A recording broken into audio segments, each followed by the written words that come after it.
Hey, it's Brad. It is April the 16th. We are out in the blind chasing turkeys this morning. The big question is, will I be able to pull back my bow? Let's find out. Alright, so it is the third day of the Iowa spring turkey season. This is the first time I've been out because it's been pretty windy lately, and to be honest with you, I really didn't like my chances coming out in that much wind. Now, that doesn't mean the turkeys haven't been out. Actually, I caught a couple on my trail cameras, so they are around. Matter of fact, on my way in this morning, I heard several gobblers gobbling, so I'm really excited about this morning. However, I talked about that wind. Yeah, I got to my primary location where I set my blind up last week. My blind was totally gone. So we're down here kind of near the creek bottom in my hay bale blind that I hunted out of last season with my crossbow. I don't love it for turkey hunting because there's not a lot of visibility, which could be a really good thing because it really conceals me pretty well, but from a camera perspective, it's pretty rough. But we'll see. I just want to see a bird this morning, so we'll see. Let's go ahead and get rolling here so we can hopefully get a bird.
was exciting. That was about as perfect as we could get.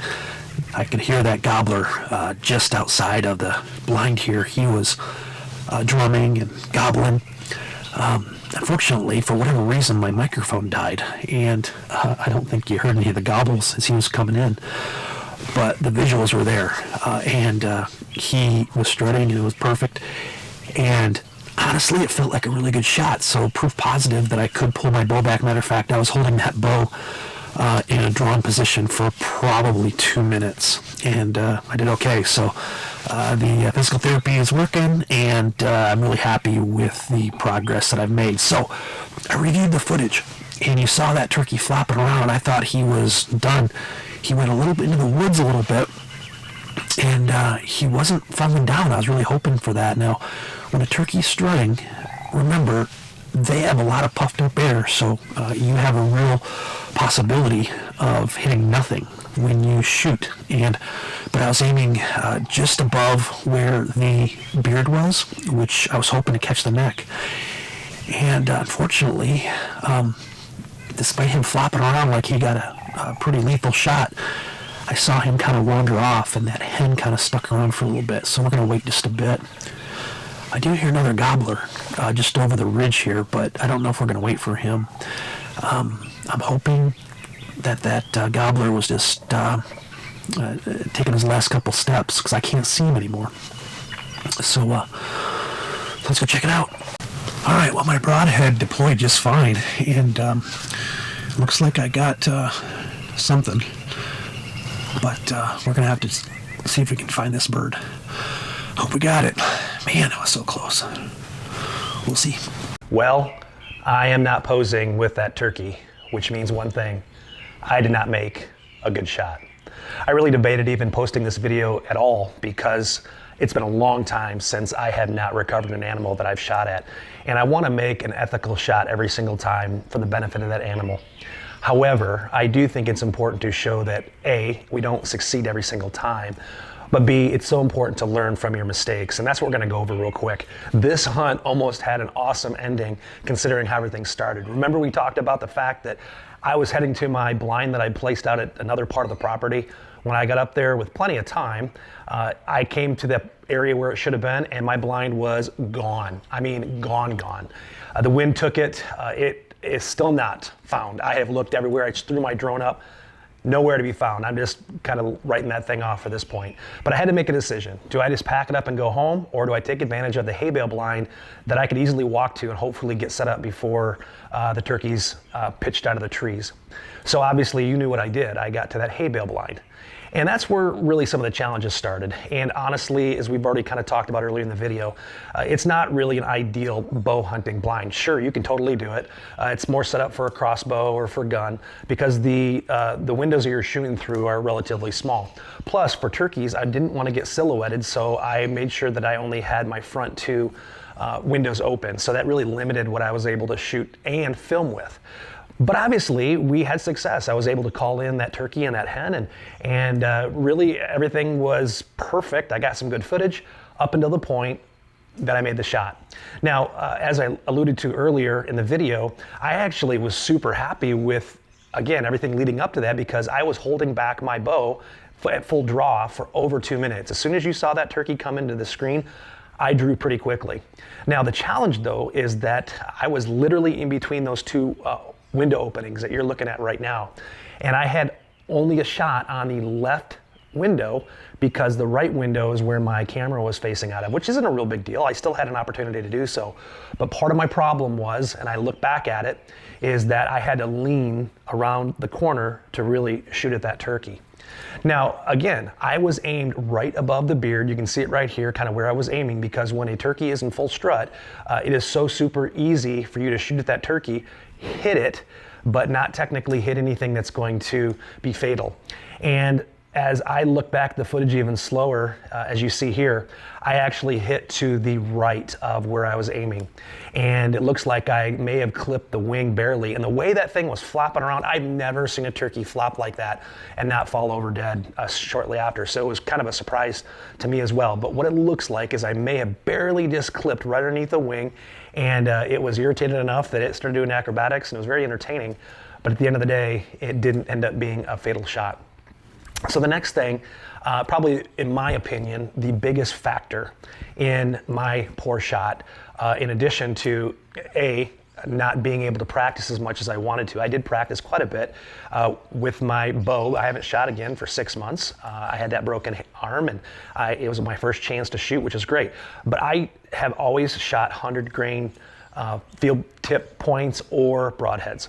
And so that's naturally what I was practicing on. The challenge that I look back on now, as you probably already have seen in the video, is I'm shooting a pretty big broadhead. And I'll show you what I'm shooting, but we'll take a close-up look as well. So this is the broadhead that I was shooting, and you kind of saw it expanded before. This is a Rage brand, and it is shot out of your bow like this. Okay, and then once it hits the animal, once it penetrates, it pops up and it expands out. So you have a pretty substantial cut radius, which is really the benefit of these Rage and other brands that have these expandable heads on them. And the theory behind it is good. It allows for a wound to be pretty significant, and that animal will bleed out quickly, and most importantly, lead to a very quick end to that animal. The reason I bring all this up is because I'm pretty convinced that because I did not actually shoot my bow with my turkey head, the one that I'm showing you right here, I think that I was off a little bit. It was not a very far shot. It was only about 20 yards. Very makeable shot. I'm very confident in that shot. But the combination of kind of bending around the corner and this particular blade is, I think that really led to my poor shot. That's really what I'm chalking it up to. All right, the last thing that I learned that I would do differently next time is making sure to take a follow-up shot. Again, I can't tell you a time I've ever seen a turkey that has done the acrobatics that one did, had a response from a shot, and it ended up falling over dead.